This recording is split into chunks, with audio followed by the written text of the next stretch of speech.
आपने कभी अपनी नाभि को बस शरीर का एक साधारण भाग समझकर अनदेखा किया है?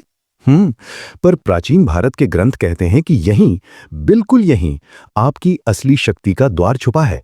ऐसी शक्ति जो किसी बाहरी साधन से नहीं, भीतर की जागृति से प्रकट होती है। उपनिषदों की वाणी जब अंतरात्मा की ओर संकेत करती है, तो वो किसी दूर आकाश की बात नहीं करती। वो उसी केंद्र की बात करती है जहां जीवन की डोर पहली बार बंधी थी, नाभि। और योग शास्त्र इसे मणिपुर चक्र कहता है, तेज का नगर, अग्नि का सिंहासन। हो, वही अग्नि जो भोजन को ऊर्जा में बदलती है, अनुभव को समझ में बदलती है और भय को साहस में ढाल देती है।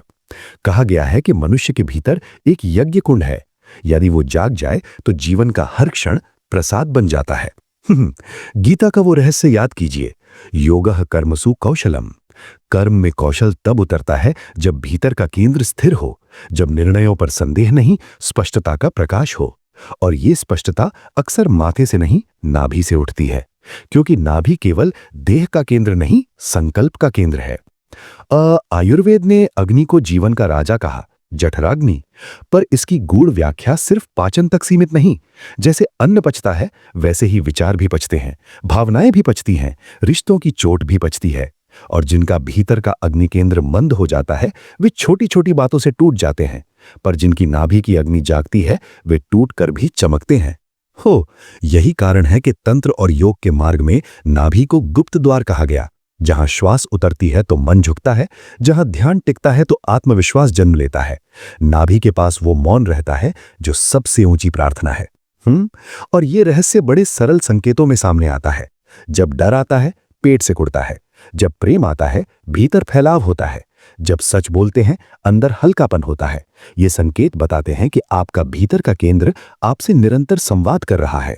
इसलिए ऋषियों ने प्राण की बात की, अपान की बात की और उनके मिलन की बात की। क्योंकि जिस दिन श्वास का बहाव नाभि में उतरकर स्थिर हो जाता है, उसी दिन मन का भटकाव कम होता है। और जब मन कम भटकता है, तब जीवन के रहस्य अपने आप खुलने लगते हैं। हो, आपको बाहर किसी चमत्कार की जरूरत नहीं रहती, क्योंकि चमत्कार भीतर की दृष्टि बन जाता है। अब सुनिए, ये ज्ञान केवल सुनने का नहीं, अनुभव का है। अपने भीतर उस स्थान को महसूस कीजिए जहां जीवन पहली बार धड़ककर मैं हूं बना था। नाभि के आसपास एक सूक्ष्म ताप, एक हल्की सी चेतना। वहीं बैठा है आपका आत्मबल, आपका अनुशासन, आपका निर्णय, आपकी रचनात्मकता। और जब आप बार बार जीवन में हार कर भी उठते हैं, तो समझिए, नाभि की अग्नि आपसे कह रही है, मैं बुझी नहीं हूं। हर बार जब जीवन आपको झटका देता है, वो आपके भीतर के केंद्र को जगाने का निमंत्रण होता है। हर बार जब कोई स्थिति आपको तोड़ने आती है, वो वास्तव में आपको पकाने आती है। जैसे अग्नि कच्चे को पका देती है, वैसे ही अनुभव आपको परिपक्व बना देता है। हो, और जिस दिन आप ये समझ लेते हैं कि पीड़ा कोई दंड नहीं, बल्कि भीतर की शक्ति को परिष्कृत करने की प्रक्रिया है, उसी दिन आप शिकायत से ऊपर उठकर साधना में उतर जाते हैं। इसलिए आज बस इतना याद रखिए, नाभि में छुपी आपकी असली शक्ति कोई रहस्यमयी कल्पना नहीं, ये प्राचीन ऋषि दृष्टि की सीधी घोषणा है। आपके भीतर एक तेज है जो आपको डर के पार ले जा सकता है, आदतों के पार, सीमाओं के पार। जीवन की हर स्थिति, सफलता हो या असफलता, संबंध हो या अकेलापन, प्रशंसा हो या अपमान, सब एक अवसर है अपने केंद्र पर लौटने का, अपने भीतर की अग्नि को जगाने का और आत्मा की उस यात्रा को आगे बढ़ाने का जो जन्म से शुरू हुई थी और जागृति पर पूर्ण होती है। हो, जब भी आप भटकें, बस भीतर लौटिए, नाभि के उस मौन द्वार पर, और धीरे धीरे आप जान जाएंगे कि शक्ति बाहर नहीं थी, शक्ति हमेशा आप ही थे। और जब आप सच में इस बात को छू लेते हैं, सिर्फ समझते नहीं, महसूस करते हैं, तो एक गहरा परिवर्तन शुरू होता है। आप लोगों की बातों से नहीं, अपनी अंतर्ध्वनि से संचालित होने लगते हैं। शास्त्र कहते हैं, श्रद्धावान लभते ज्ञानम।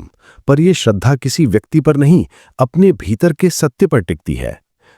और भीतर का सत्य अक्सर शब्दों में नहीं आता, वो संकेतों में आता है।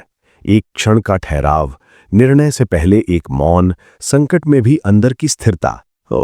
यही वो अवस्था है जहां कर्म बोझ नहीं रहता, कर्म साधना बन जाता है। और तब आप देखेंगे कि क्रोध भी ऊर्जा है, उसे जला देना नहीं, उसे रूपांतरित करना है। भय भी ऊर्जा है, उसे दबाना नहीं, उसे प्रकाश में लाना है। दुख भी ऊर्जा है, उसे नकारना नहीं, उसे करुणा में बदलना है। नाभि का केंद्र यही अल्केमी सिखाता है, यही रहस्य परिवर्तन।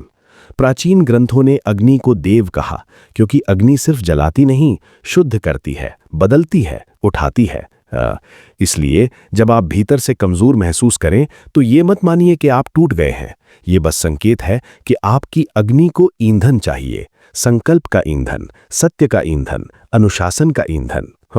और अनुशासन का अर्थ कठोरता नहीं, अपने प्रति प्रेम है। अपने भीतर के केंद्र की रक्षा करना, अपनी ऊर्जा को इधर उधर बहने से बचाना, अपनी दृष्टि को धुंध से बाहर निकालना। धीरे धीरे आप पाएंगे कि आप स्थिति नहीं है, आप साक्षी हैं। आप चोट नहीं है, आप चेतना हैं। आप अतीत नहीं है, आप अभी हैं। और यही अभी जब नाभि के पास स्थिर होता है तो आत्मा की यात्रा दिशाहीन नहीं रहती, वो मार्ग बनाती है, अर्थ रचती है। तब जीवन में जो भी आए, हानि, लाभ, विलंब, परिवर्तन, आप उसे शत्रु नहीं मानते, आप उसे संदेश मानते हैं, प्रशिक्षण मानते हैं, भीतर लौटने की घंटी मानते हैं। क्योंकि जिस दिन आप ये स्वीकार कर लेते हैं कि हर अनुभव आपको उसी केंद्र की ओर लौटाने आया है, उस दिन आप पीड़ा के पार का अर्थ देख लेते हैं। और अंत में बस यही रह जाता है, जीवन एक परीक्षा नहीं, एक साधना है। हर क्षण एक द्वार है, हर सांस एक मंत्र है, और आपकी नाभि, वही गुप्त केंद्र, आपको बार बार याद दिलाता है कि आप बाहर से नहीं, भीतर से जीने के लिए बने हैं। इसलिए आज से जीवन की हर स्थिति को एक अवसर की तरह देखिए। अवसर अपने संकल्प को परखने का, अपने सत्य को पकड़ने का और अपनी आत्मिक यात्रा को अगले चरण पर ले जाने का। और जब भी अंधेरा लगे, बस भीतर की अग्नि को याद कीजिए, वो अग्नि जो आपको जलाने नहीं, जगाने आई है। क्योंकि अंततः आपकी असली शक्ति कोई दूर की सिद्धि नहीं, वो आपकी जागी हुई चेतना है जो हर गिरावट को सीढ़ी बना देती है और हर मोड़ को भीतर की रोशनी की तरफ मोड़ देती है। और अब इस ज्ञान को सिर्फ सुनकर छोड़ मत दीजिए, क्योंकि जो रहस्य सुनकर भी न जिया जाए वो ग्रंथों की धूल बन जाता है, जीवन का दीप नहीं। अपने भीतर उस केंद्र को मांझ दीजिए। जब आप सांस लें तो जैसे श्वास नाभि तक उतरकर कहे, मैं लौट आया। और जब जीवन दबाव बनाए तो बाहर की दुनिया से युद्ध करने से पहले भीतर की अग्नि को प्रणाम कीजिए, क्योंकि बाहरी युद्ध अक्सर भीतर की हार से शुरू होते हैं और बाहरी विजय भीतर की जागृति से। प्राचीन दृष्टि यही कहती है, मनुष्य का सबसे बड़ा तीर्थ उसका अपना अंतःकरण है, और उस तीर्थ का गर्भ, उसका मूल स्तंभ, नाभि का ये तेज केंद्र। यहां से उठी दृढ़ता ही वृत्त बनती है, यहां से उठी स्पष्टता ही धर्म बनती है, यहां से उठी करुणा ही मुक्ति का मार्ग बनती है।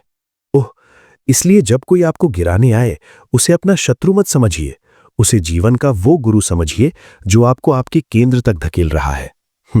जब कुछ छूट जाए, उसे अभिशाप मत कहिए, उसे खाली जगह समझिए जहां आत्मा का प्रकाश उतरना चाहता है। जब सफलता मिले, उसे अहंकार मत बनने दीजिए, उसे सेवा का विस्तार बनाइए। और जब असफलता मिले, उसे आत्मदंड मत बनाइए, उसे आत्मशोधन का अवसर बनाइए। क्योंकि हर अनुभव, सुख हो या शोक, एक ही दिशा में इशारा करता है, अपने भीतर लौटो।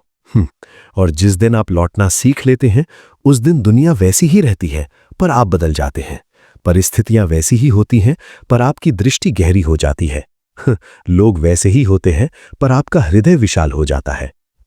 तब आप समझते हैं कि शक्ति का अर्थ किसी को जीतना नहीं, स्वयं को जानना है। और स्वयं को जानने का पहला द्वार वही है जहां जीवन ने पहली बार आपको छुआ था, नाभि। इसलिए इस क्षण से जीवन की हर स्थिति को एक अवसर मानिए, टूटने का नहीं, तराशे जाने का, थकने का नहीं, ठहर कर भीतर उतरने का, भागने का नहीं, जागने का। और जब भी आपको लगे कि रास्ता खो गया है, तो बस इतना याद कर लीजिए, भीतर एक अग्नि है जो कभी बुझती नहीं। यदि आप उसे हवा दें तो वो आपके अंधेरों को दिशा दे देगी। आपकी नाभि में छुपी असली शक्ति यही है, वो दिव्य साहस जो कहता है, मैं परिस्थितियों का परिणाम नहीं, मैं चेतना का निर्णय हूं। और यही निर्णय आपकी आत्मिक यात्रा को हर मोड़ पर पवित्र बना देगा, क्योंकि तब आप हर पल को, हर चुनौती को, हर परिवर्तन को एक निमंत्रण की तरह देखेंगे, अपने भीतर लौटने का, अपने सत्य को जीने का और जीवन को पूरी गहराई के साथ एक जागृत साधना की तरह स्वीकार करने का।